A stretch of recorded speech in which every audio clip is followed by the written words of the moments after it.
Welcome once again to Tilton's Bible Blog. Today I'm reading from Matthew chapter 5 from the Open Bible. The Open Bible is a translation of the New Testament that I'm making directly from the Greek.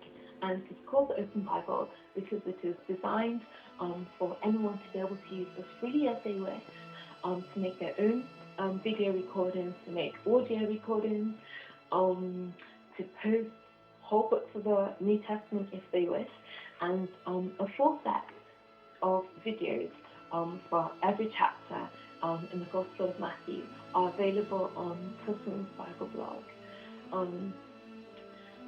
And this translation of Matthew chapter 5 was last updated on the 5th of February 2012.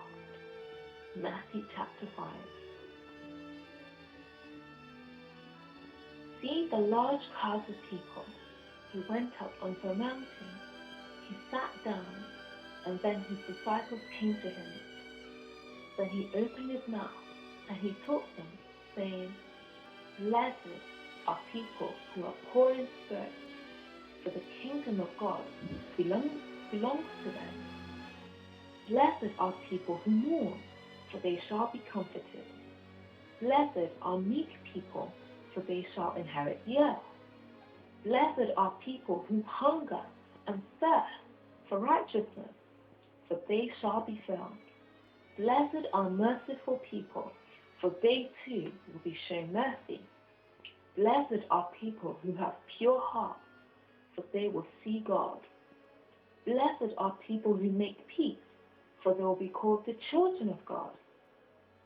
Blessed are the people who are persecuted for being righteous, for the kingdom of heaven belongs to them.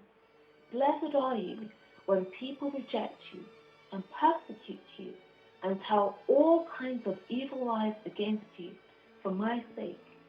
Rejoice and be extremely happy, for you have a great reward in heaven, for this is the same way they persecuted the prophets who lived before you.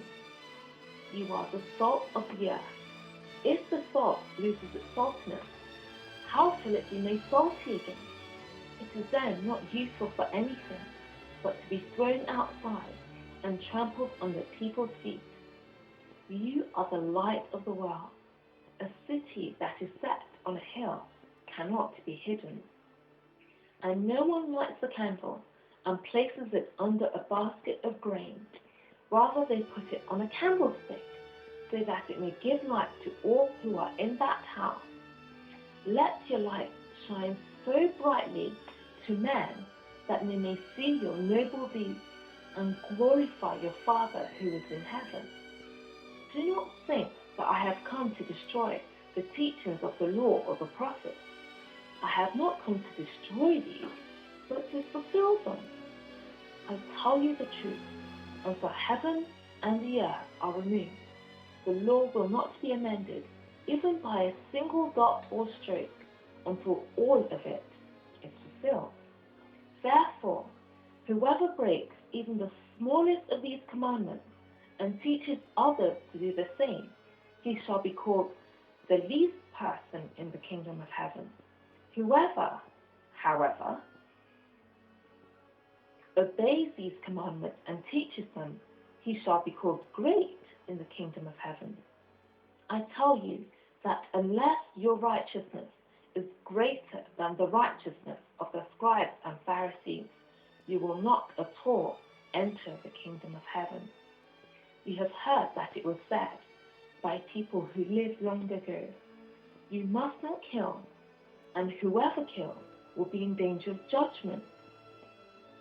I say to you that whoever is angry with his brother without reason will be in danger of the judgment, and whoever says to his brother, "Raka," will be in danger of the council, but whoever says, "You fool," will be in danger of hell's fire.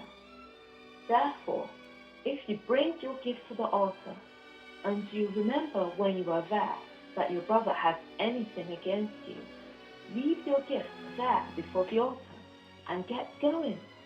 First be reconciled with your brother, and then come and offer your gift. Reach a settlement with your opponent quickly, while you're walking along with him, so that your opponent will not deliver you to the judge, and the judge will not deliver you to the officer, and you will not be thrown into prison.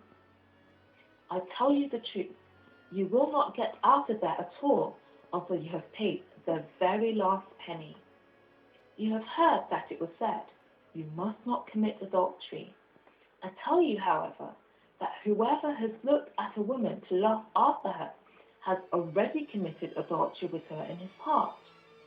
If your right eye causes you to sin, pluck it out and throw it away, for it is more profitable for you that one of your body parts should be lost than that your whole body should be thrown into hell. If your right hand causes you to sin, cut it off and throw it away, for it is more profitable for you that one of your body parts should be lost than that your whole body should be thrown into hell. It has been said, if anyone divorces his wife, let him give her a certificate of divorce. However, I tell you this, that if anyone divorces his wife for any reason apart from sexual immorality, he causes her to commit adultery. And whoever marries a divorced woman commits adultery. Again, you have heard that it was said by people who lived long ago, you must not swear falsely, but you must perform all your oaths to the Lord. However, I tell you this, do not swear at all, neither by heaven, for it is God's throne, nor by the earth, for it is his footstool, nor by Jerusalem, for it is the city of the great King. Do not swear either by your head, because you cannot make a single hair white or black. Instead, speak like this, yes, to mean yes, and no, to mean no. For whatever is more than this comes from the evil one. You have heard that it has been said, an eye for an eye, and a tooth for a tooth.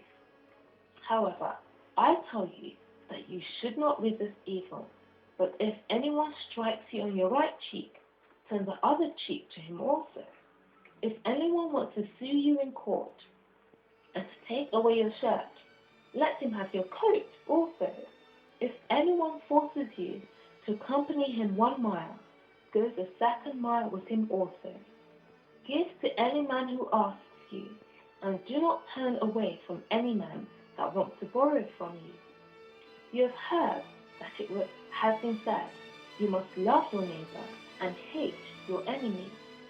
However, I tell you, love your enemies and pray for the people who persecute you. In this way, you will be the children of your Father who is in heaven. For he makes the sun rise on evil people and good people, and he sends rain on just people and unjust people. For if you only love people who love you, what reward will you get for this? After all, do tax collectors not also do this? And if you only greet and acknowledge your own brothers, what are you doing more than anyone else? Do the Gentiles not also do this? Therefore, you must be perfect, even as your Father, who is in heaven, is perfect. Thank you very much for watching. You've been listening to Matthew chapter 5 from the Open Bible. My name is Tos.